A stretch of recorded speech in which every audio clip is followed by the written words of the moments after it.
দেখেন বন্ধুরা এই বয়স্ক এই যে লোকটি চিকেন কিভাবে ক্যান্ডি। চিকেন ক্যান্ডি দাদা বানাচ্ছে। কাছ থেকে আমার চিকেন ক্যান্ডি বানাই দাও। চিকেন ক্যান্ডি বানাইতে হইবে তাহা দি ওই চিকেন দি বাইটে আনছো। আম্মু বাচ্চা দেছে। ও তাহলে Full ভিডিওটি দেখবেন। চিকেন ক্যান্ডি খাইবে আমারে পাইছে। চিকেনগুলো তো বাইটেই আছে, এখন চিকেনগুলো মশলা মাইকে নেব।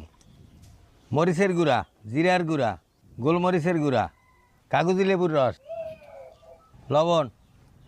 তোমার তো কোনো কাম কাজ নাই, স্কুলে যাও, প্রাইভেট পড়ো, এই পর্যন্ত। আর আইয়া একদিনে একটা বায়না ধরবা, আজকে আবার চিকেন ক্যান্ডি খাবা।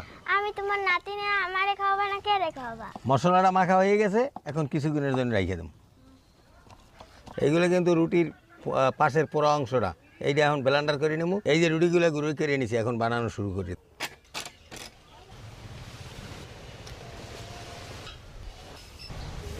চিকেন ক্যান্ডি বানানো হয়েছে রুটির গুঁড়ি আর বেসন দিয়ে ভাইজে নেব। হ্যাঁ, দুজন।